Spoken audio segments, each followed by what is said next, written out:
Welcome back, another episode of BodyMore Bottles with me, Monzarelli, aka Stash Holly, aka Cabernet Sauvignon Glover.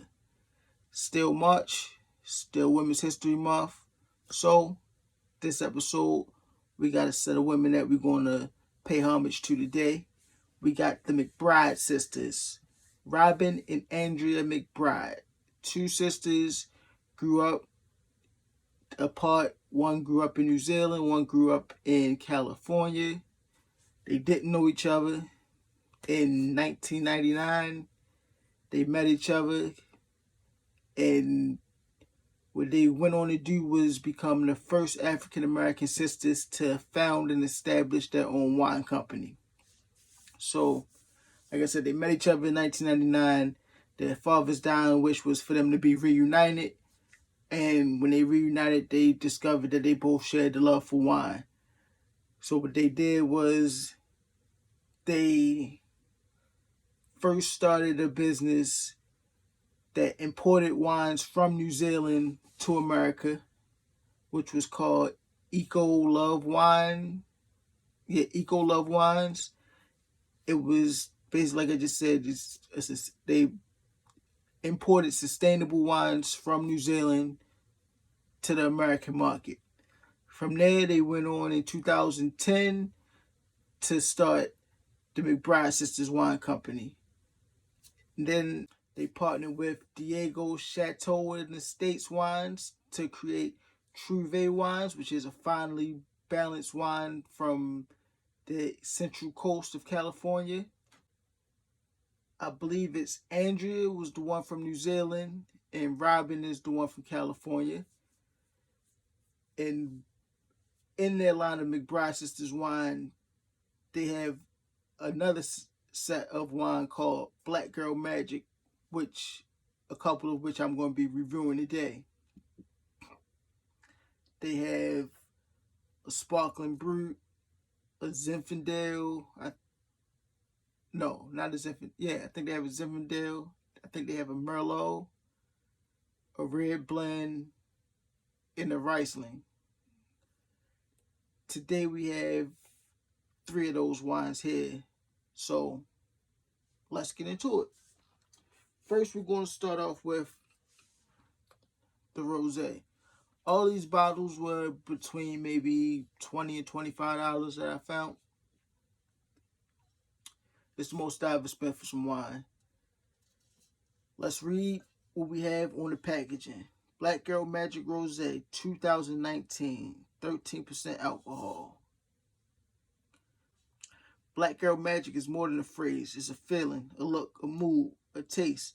The Black Girl Magic collection is our personal ode to our culture and story, inspired by the magic and resilience of black women to be enjoyed by all. We created these wines to draw a parallel to the culture, beauty, and style of black women as a means to inspire, inform, and invite all who appreciate and respect what Black Girl Magic truly means. Our elegant rosé has vibrant flavors of strawberries, raspberries, and Maya lemon with aromatic notes of fragrant white florals. Black owned, women owned. I read an article on Forbes where they interviewed the McBride sisters, and they basically said that this whole Black Girl Magic line was inspired by and created to celebrate amazing women and to thank all the women for their support of them. So that's basically what it's saying here on the back, to celebrate the culture, story. Let's get into it. The rosé. I never had a rosé wine before. I've only had rosé champagne, so let's see if there's any difference.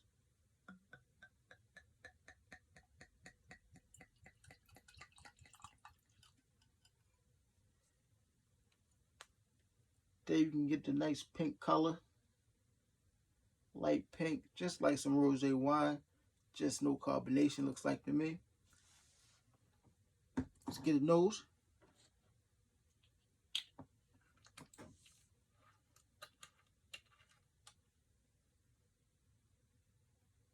Yeah, I can get some floral notes in there, like it said on the back.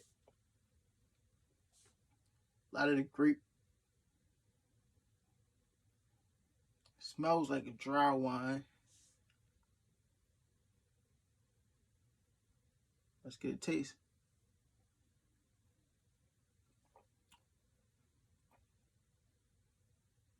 Yeah, it tastes real dry. When I first started hearing about wines being described as dry and sweet, I didn't understand what dry meant. But basically what dry means is just basically that it's not sweet, doesn't have as much sugars in it. So it's either going to be a sweet wine or it's going to be semi-sweet or dry. I'm going to just describe it as either sweet or dry. And I say that this is pretty dry.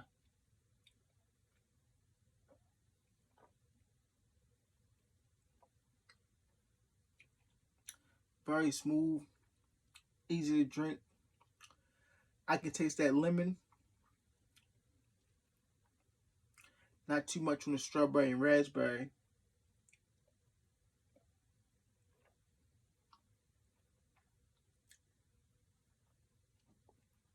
A little bit of tartness. Sticks around what you want to finish. I like it. I give it a 3.75 out of 5. That rosé is pretty good. I suggest purchase it. Now let's move on to the Riesling 2019, 12.5% alcohol by volume. Now this basically has the same first two paragraphs on the back, last paragraph. Our Riesling has notes of apricot, honey, and jasmine on the nose. That transitions into mouth-watering sweet and sour medley of guava, pineapple, and citrus. That sounds good to me. I like honey. I like apricot. I like sweet guava, pineapple, citrus. Let me get something to clear the palate.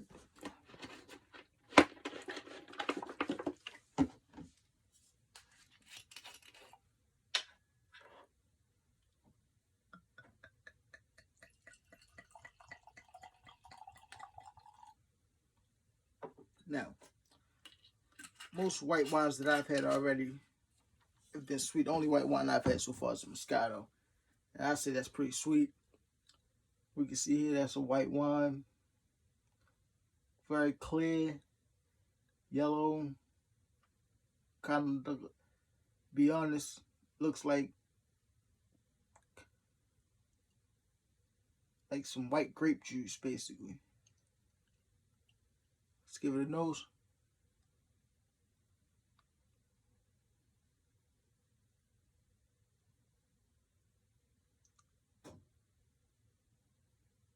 Get a little bit of the honey that they said.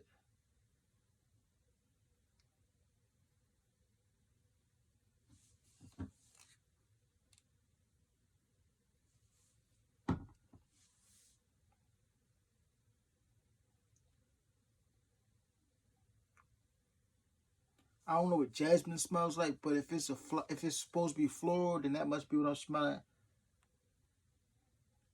Maybe. I'm not too sure about the apricot.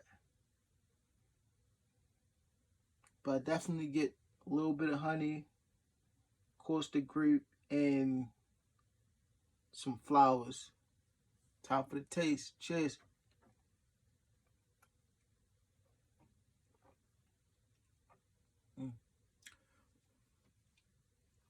That's sweet.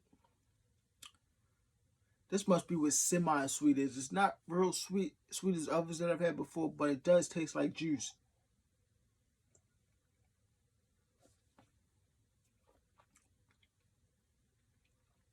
I get that citrus, that pineapple. Sticks around a little bit. That's a good one. If you like Moscato, you'll like that. I give that a 4 out of 5 on the BodyMore bottle scale. Now, last but not least, we got the red blend. My favorite kind of wine is red wines. So, red blend's right up my alley. 2018, 13.5%. Same first two paragraphs, last paragraph. Our red blend is smooth, voluptuous, and full-bodied with flavors of cherry and plum, cedar, and vanilla. You can see this bottle's already been partaken in. Let's show y'all what it's about.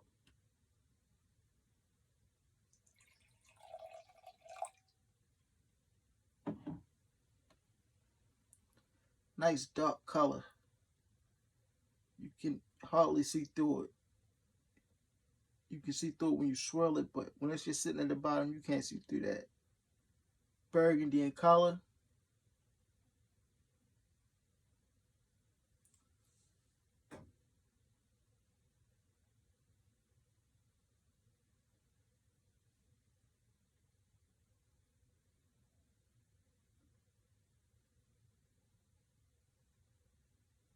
I'm getting a lot of plum coming through on the nose. Let's get the taste.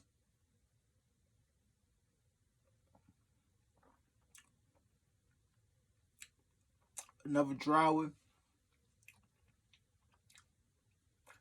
I get the vanilla coming through.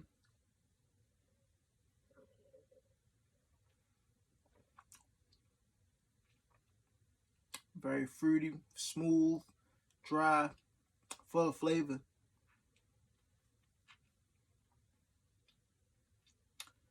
This is my favorite so far, but like I said, I'm kind of biased towards the red wines, but this is a good one. I give it a good 4.25 just because I'm favorable to the red wines. I'm still getting flavors on the aftertaste. I like it though. I suggest, if y'all see, I did that wrong. Let's do this again real quick. Because we know here, with a red wine, we gotta run it through the aerator.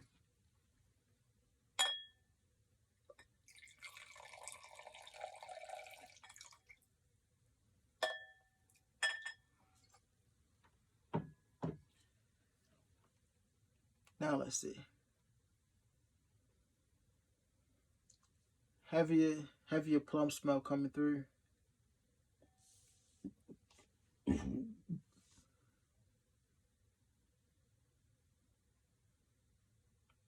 Heavier plum. I can get those cherry notes that was stated on the back of the bottle now. Just a lot of dark fruit.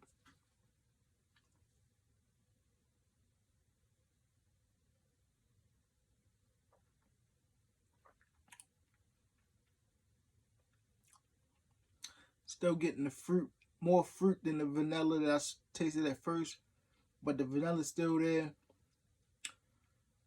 I guess it's cedarwood. I would have said oak from the barrels that they probably aged it in, maybe, but they said cedarwood. I can get that woody flavor. Hey, yo.